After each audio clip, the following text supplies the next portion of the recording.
Hello, friends and adventurers, and welcome back to Sally Cat Plays Blades of Exile. During my break in recording sessions, my party has managed to recover all of their spell points somehow. Hooray! Because, resting takes up valuable game time, and the character editor does not. And I felt a little impatient in wanting to identify all of my loot from the crypt we just went in. Scrolls of Loss, Death, and Pain. Don't those sound fun? Okay, Scroll of Loss will make me lose experience. Death will add or lose health, and I'm guessing it's going to severely damage someone. Scroll of Pain can cause or cure disease, and again, with that name, it's probably going to disease whoever uses it. Scroll of Fireball is a standard Scroll of Fireball. I don't know when I'm going to be able to sell anything in this game, though.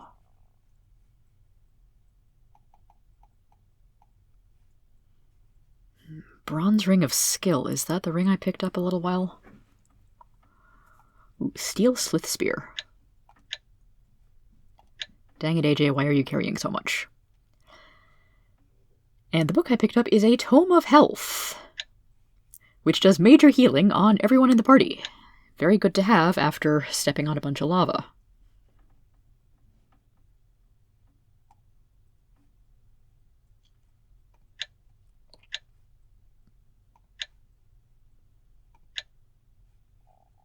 Oh, drat.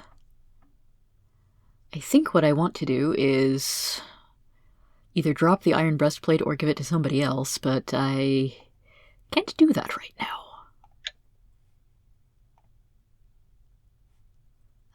Pinky's just got regular lockpicks instead of fine or magic, but they'll do in a pinch. Ooh, magic shield. Nifty.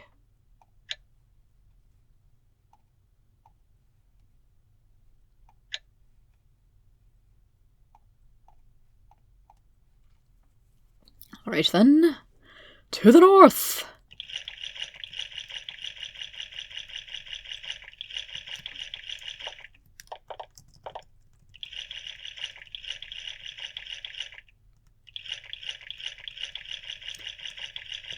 Except I suspect this is one of the 5 channels the river branches out into. And it was only the middle one that was actually passable. The obelisk looks like it was molded from rock after it was made soft by some sort of incredible heat. There are no markings on it. The corridor dead ends at a large pile of grey, chalky-looking stones. You poke around in them, but you don't find anything of interest. Okay, then. No secret passages either.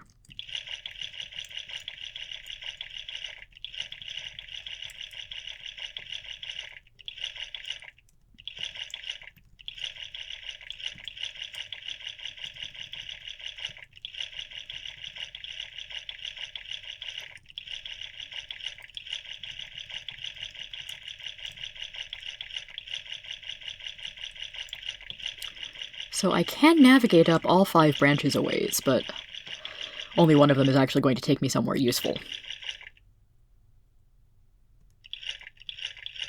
Speaking of useful, question mark? You find the skeleton of a drake. The bones of this mighty 20-foot-long lizard have been picked clean, and gnawed to boot.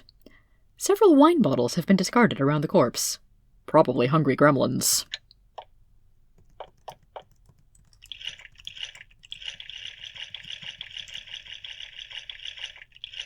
And nothing interesting on this island.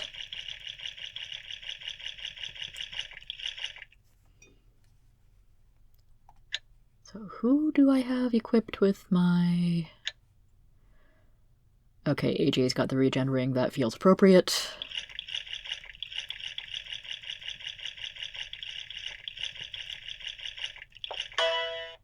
You find a small patch of holly. Delightful.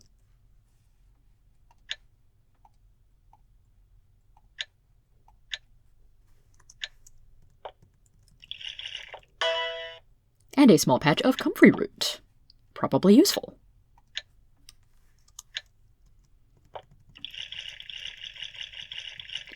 And I find a giant cave slug. Ugh. Maybe... No!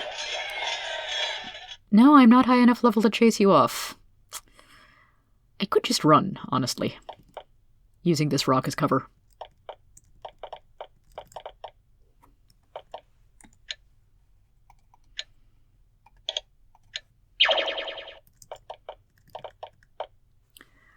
Also, I probably didn't need to use the editor to restore all my spell points after all, because they came back pretty quick after all that rowing.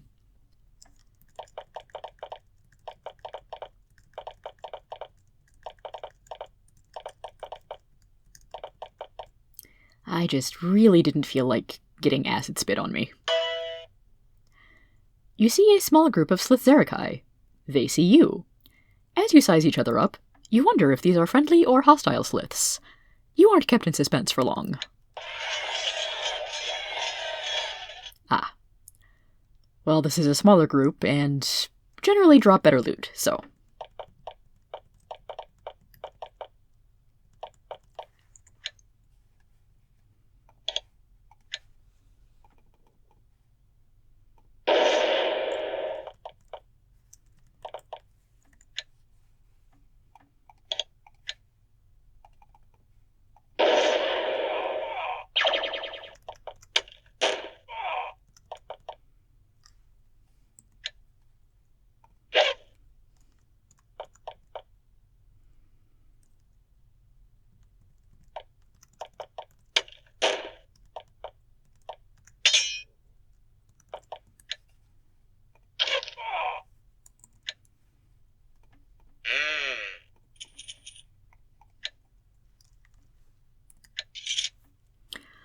A little more golden food, always good to have. Okay, so I think that's the end point of one of the other rivers.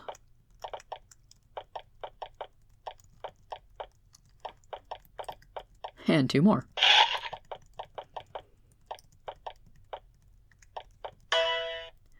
This cave is guarded by a band of about a dozen za-khazi.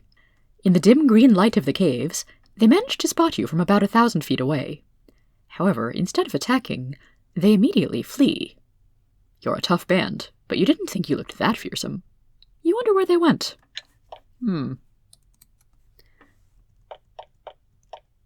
Probably to this special dot here. This pit was probably where the sliths you saw earlier fled. It's a narrow tunnel sloping steeply down into the ground. You see several totems and crude sculptures nearby, which look like they were created by the lizard people. Listening at the cave entrance, you hear alert, sibilant voices inside. The tunnel leads to a wide, low cave, which is filled with dozens of za-khazi. A band of them immediately charge you, pushing you back out of their outpost with muscular, scaled arms. Once outside the cave, they attack you. Fortunately, so far the sliths have deemed only a small part of their number adequate to deal with you.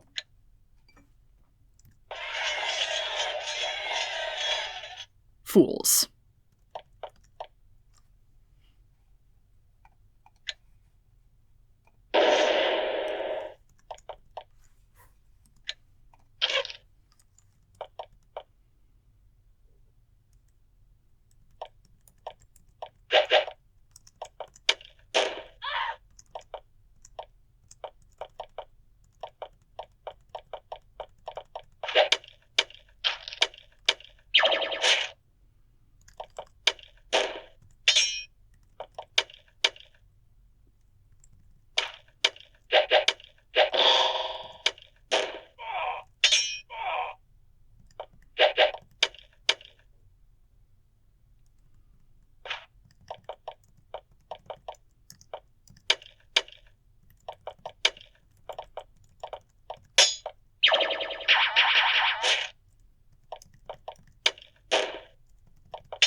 Not bad, but may have played it a little overconfident with Dash getting poisoned there. You have returned to the entrance of the za-khazi lair. Again, there are no guards outside, but you can hear the muttering of the creatures inside. Do you assault them again? You charge into the slith lair, surprising a band of the reptilian creatures. Amazingly, they seem to have thought you wouldn't dare attack them again. They underestimated how persistent adventurers can be. There's quite a lot of them, however, and their surprise doesn't last for long. They grab their wicked, two-tined spears and attack. 27 sliths, 3 slith warriors, and an archmage. That's a lot of lizardmen. Only one spellcaster, though, even if it is an archmage, which is a little troublesome.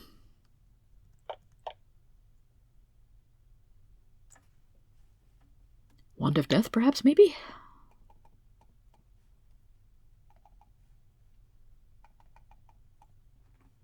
I don't see where the archmage is. Oh, way in the back. And out of range.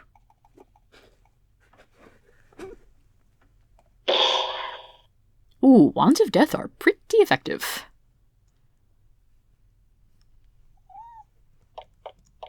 And I seem to have a few of them.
Ah, demon summoning, my favorite.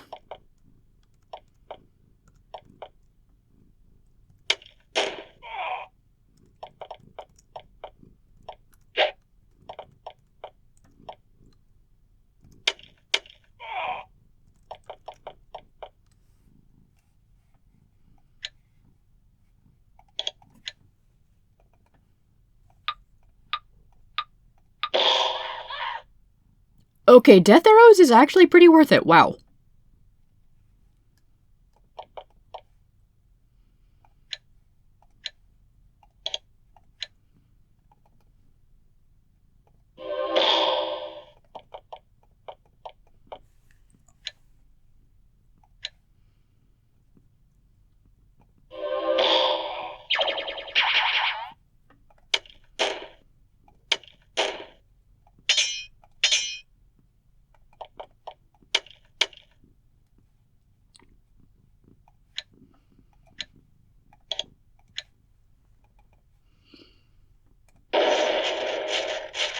Oh right, demons are fireproof.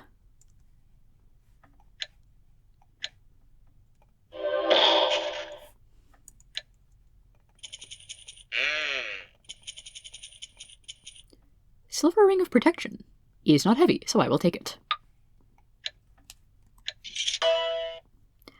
Many of the sliths had large leather satchels slung over their shoulders.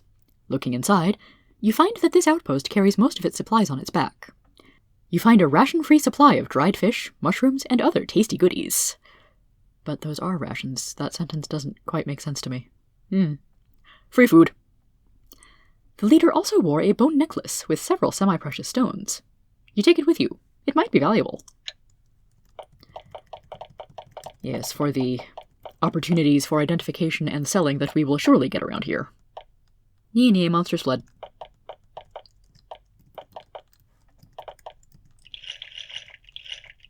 Continuing northward. You sail out onto a large subterranean lake. The green fungus light is unusually bright here, revealing large schools of pale cavefish swimming under the surface. Some of them boldly move close to look at you with eyes on tentacles, and swim away again. Looking around, you see the light of small fires to the northwest. Peering intently through the mist, you see a large island with a huge stone spire on it. Lights have been lit in windows in the spire. Someone must be living there.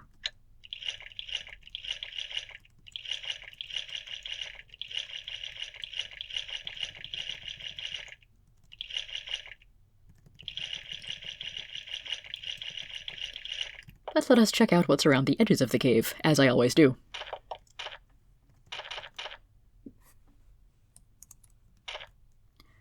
The tunnel becomes very narrow. You don't hear or smell monsters, so you peek around inside. It was a good idea. You realize that the walls are glittering. It's gold ore. Without proper tools, it would take a while to dig the stuff out. However, you could still make a good bit of money with only a day or so of digging. Do you? No, I'm kind of on a deadline here. My mission is to deliver needed supplies, not to make money. Regretfully, you leave the gold behind. It would be a great deal, but only if you had more time. And same thing here. So yeah, I may waste some time exploring, but I'm not going to fall for obvious traps like that.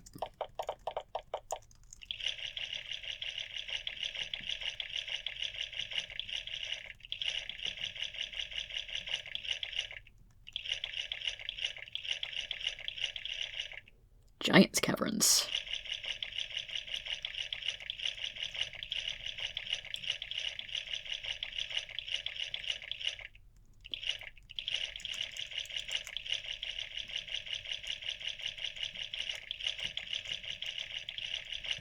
Okay, the river seems to basically stop up here.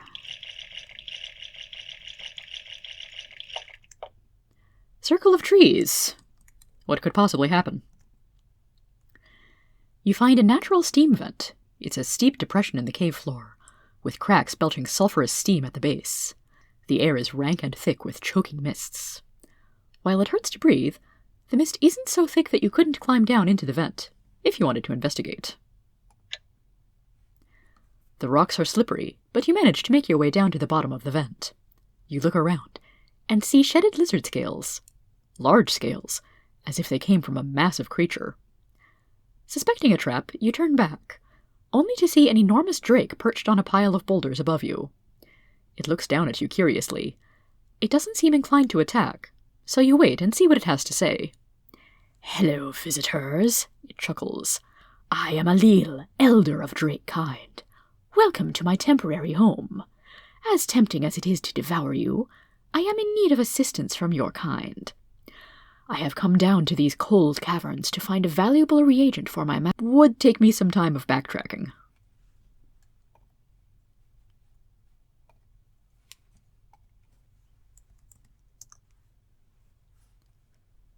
So perhaps I make backup save again.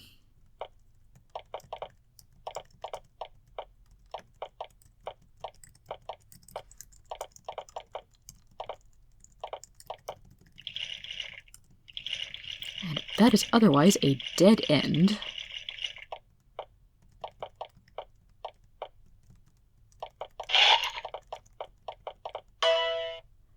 you run into a giant hunting party. That is to say, not a hunting party with a lot of people in it, but a hunting party composed of giants. They decide to hunt you. And they fled. A bridge that I'm sure is totally unguarded. Oh no! The river is spanned by an enormous bridge, made of massive boulders and cavewood timbers, strong enough to support the giants who no doubt constructed it. A large war party of those giants is currently standing guard on the bridge. There are several of them, roasting giant lizards on a chunk of the bridge they decided to set on fire. Okay. When they see you, they stand and grab their weapons. They don't move to attack. Instead, they stay put and defend their post. The only way you'll pass this bridge is with a fight. And a fight they shall have! You charge to attack. When you get close, you see that the giants are covered with scars, and many have the twisted and bent limbs that come with poorly set broken bones. When they see you want to fight them, the giants are overwhelmed with childlike glee, as if there was nothing they would rather happen. Laughing and jumping around, they grab their weapons. Again, many giants, one fighter, and one shaman. I will send you all to Valhalla! Oh. Oh, it looks like the giant fighter has, gotten some armor in this one.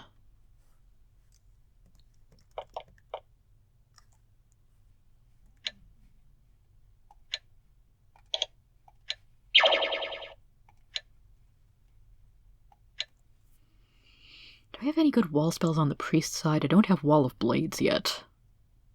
I do have Mass Charm, which could be some fun times. And I managed to charm 1, 2, 3, 4, 5 giants. Hehe.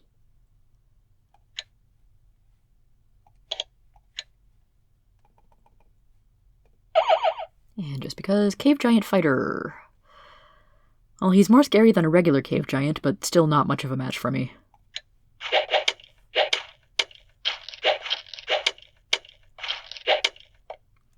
So probably what I should do is prioritize the fighter and the shaman. But there's a bunch of other giants in between who may or may not be friendly.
Okay, who's my friend and who is not? I kinda wish there was a quick and easy way to tell.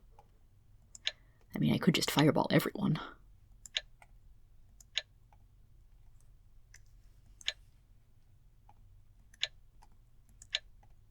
Everyone on this screen is hostile to me.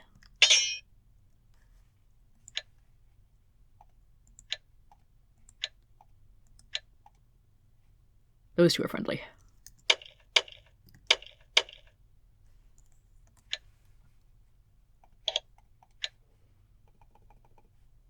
Pew!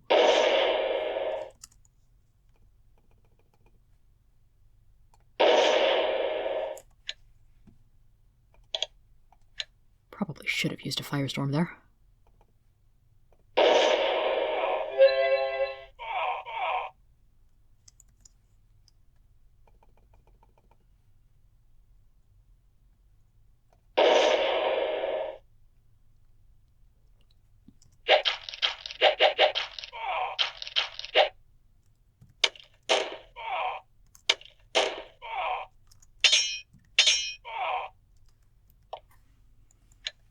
you three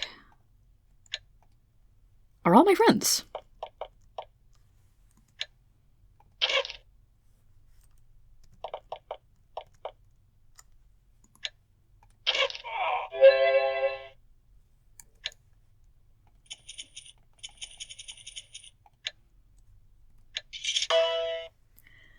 Gasping and trembling, you stare out over the carnage.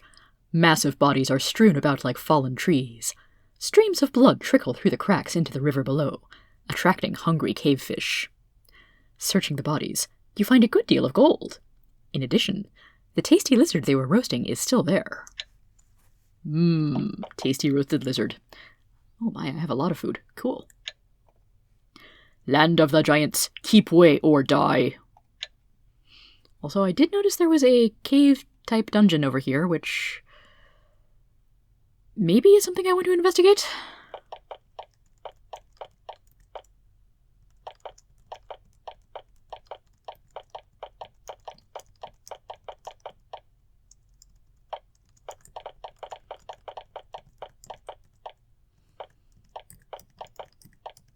Maybe that would give me another boat, or a way to take my current boat over to this next body of water. I don't know. You stumble upon yet another scene of horrible violence.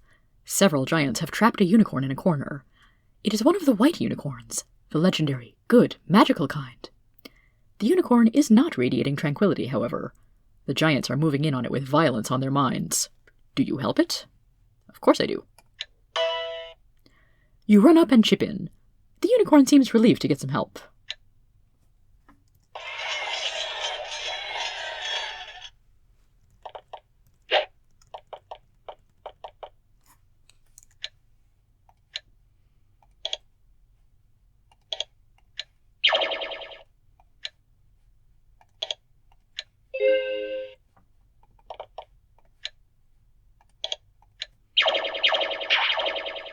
Ooh, Unicorn has magic.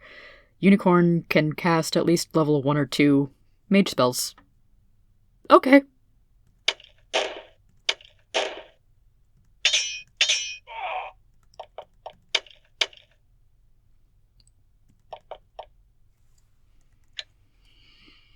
Death arrows? Death arrows.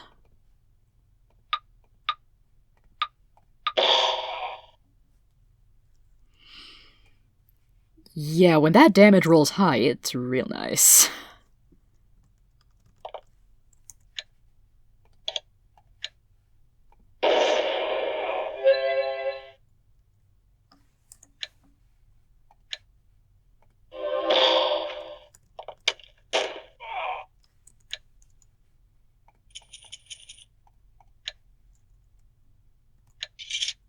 I should have scried the unicorn.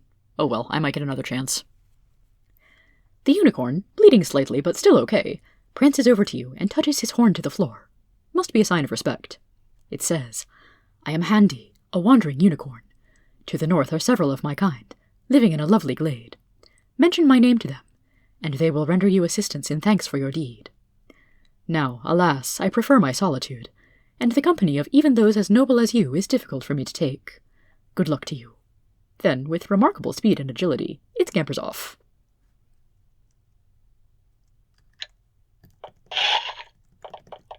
Well, isn't that delightful?